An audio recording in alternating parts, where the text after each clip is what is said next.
Assalamualaikum warahmatullahi wabarakatuh. My name is Anand Kurniawan, and today I'm gonna bring you a topic about culture shock and conflict. Here we go.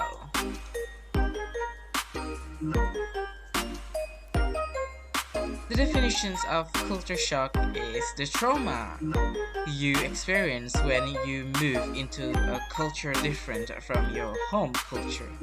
Culture shock is the personal disorientations a person may feel when experiencing an unfamiliar way of life due to immigrations or visit to a new country or to move between social environments. Also, a simple travel to another type of life. A. Cause of shock culture. Beside language barrier, frustrations, anxiety, and stress also occur whenever people can't do all the things they are accustomed to doing in their everyday lives. These can include work, home, and leisure related activities that they are either no longer able to do at all or no longer able to do like they are accustomed to. For example, sometimes because of differences in transportation service, people cannot move around as freely or as widely as they are accustomed to. Additional issues such as telecommunication systems, things like grocery shopping, gas station system, getting to work, and other things can lead to a frustrations also. Another source of considerable distress for some people is not being able to eat the food they are accustomed to. Anyone who wants to live and work overseas should be prepared to make considerable changes in their diet and get accustomed to the local foods and the sometimes limited selections of familiar foods in the stores and restaurants.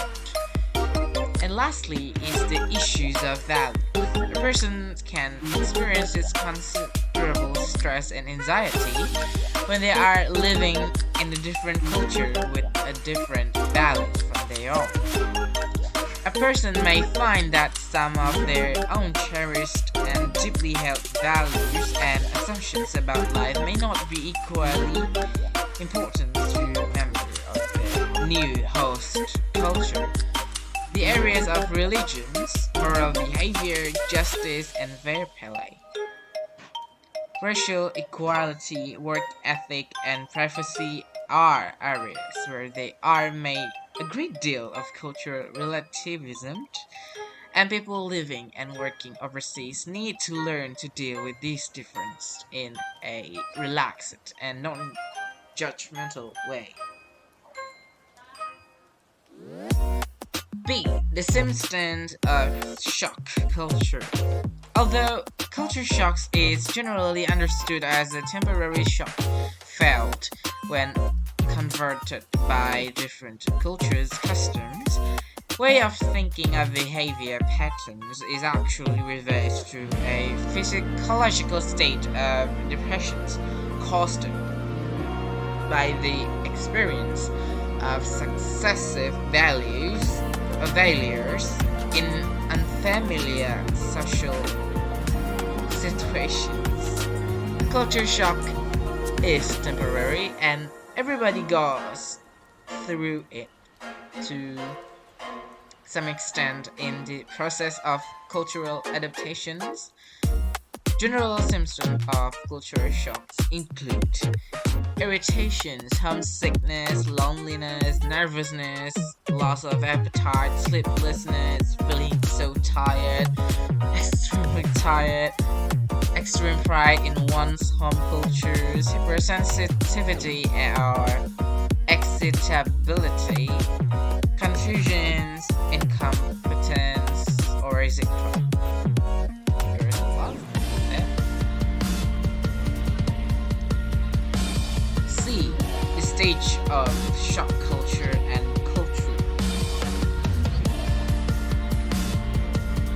cultural shock can be described as consisting of at least one of four distinct phases, like honeymoon, negotiations, adjustment, and mastery. During the honeymoon phase, the differences between the old and new cultures are seen in a romantic light. During the first few weeks, most people are fascinated by the new cultures. They associate with nationals who speak their language and who are polite to the foreigner. This period is full of observations and new discoveries, like most honeymoon periods. Period. This stage eventually ends.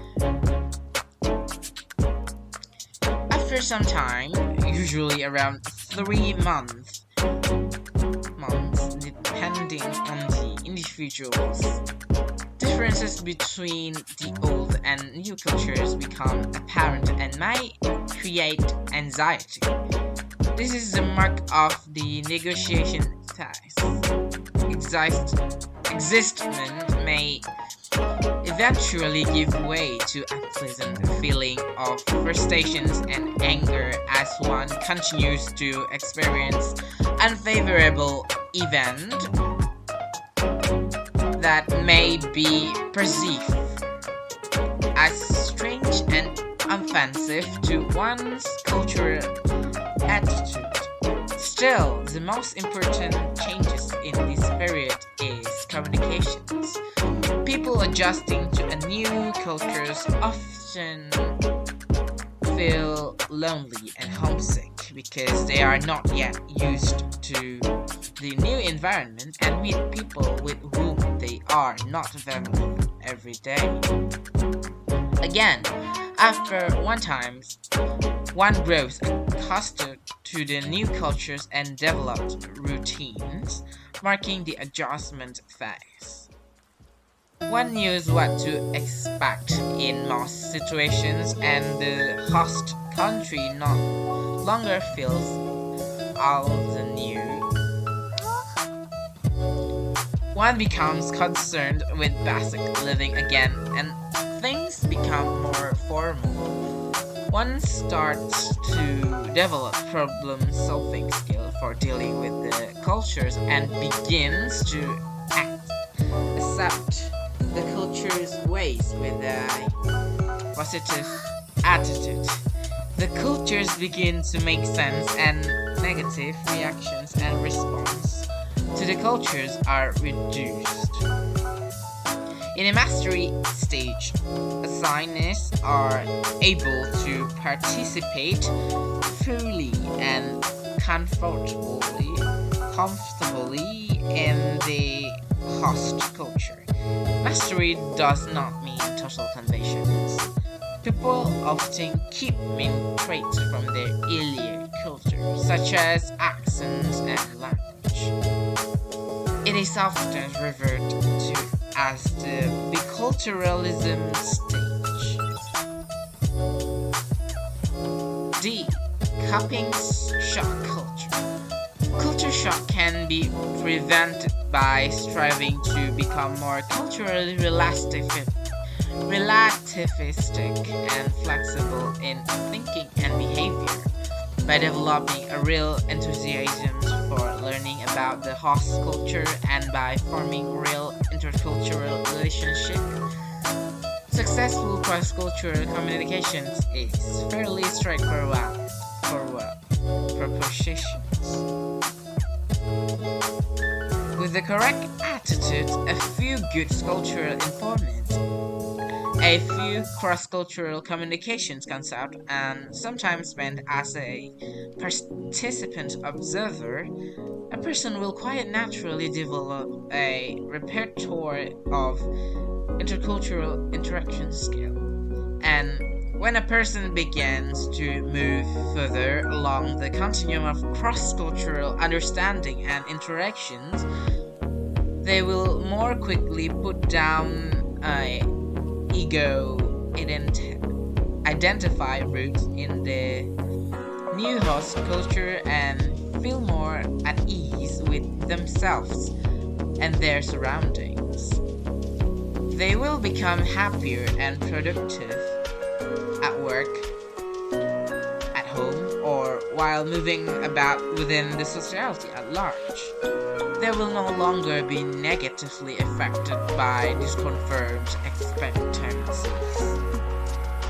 They will understand more and be understood more by others. In short, they will have become the cultural individual. Culture conflict. A. The cause of cultural conflict. Cultural conflict occurs as a result of ethnocentrism, misinterpretations, and stereotypes. Ethnocentrism often entails that the belief of one race or ethnic group is the most important, or at some or all aspects of its culture are superior to those of other groups. Within this ideology, individuals will judge other groups in relation to their own particular ethnic groups or culture, especially with concerns to language, behavior, customs, and religions. Speakers from different cultures assume that what they believe is right because they have grown up thinking their way is the best, and this may result in negative attitudes and judgment towards other cultures. This ethnocentrism attitudes cause people to become critical of individuals from different cultures.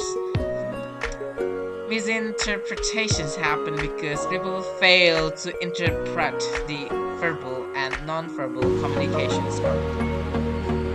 As we know that one non-verbal language is more difficult than verbal language because one culture to another has different styles of meaning system. Stereotypes are generalizations of people group based on past experiences which are deep-rooted in the size of the people. These stereotypes develop from jokes, textbook, movies, and televisions. Stereotypical beliefs prevent us from seeing people as individuals with unique characteristics. Negative stereotypes may lead to prejudice, suspicions, intolerances, or hatred toward members of others' cultural group. B. Dealing with cultural conflict. All kinds of cultural conflicts as the result of ethnocentrism, misinterpretations and stereotype can be prevented by increasing awareness of our own attitude and sensitivity to cross-cultural differences. There are some ways dealing with cultural conflict. If we are subjected to upsetting or offensive behavior, or if you witness such a thing happening to someone else, clearly filming and simply state that the behavior is upsetting. If the behavior is offensive but not threatening or aggressive, whether the person apologizes or says nothing, let it go the first time. If the behavior is threatening or aggressive, or if the offensive behavior recurs, tell someone and follow the guidelines. If we feel unable to confront the situations directly, or if we are unsure about whether or not act upon something promptly, discuss the issues with someone such a friend, college, supervisor, employee, advisor, or counselor. No matter who is involved in the negative interactions, whether the offensive behavior is directed at us or we witness it happen to someone else, it is important that some action is taken promptly. Thank you for watching and thank you for stay in my video. If you have any questions, don't forget to ask at the comment section. I will answer that, I hope. And thank you for watching. See you next time. Goodbye. Wassalamualaikum warahmatullahi wabarakatuh.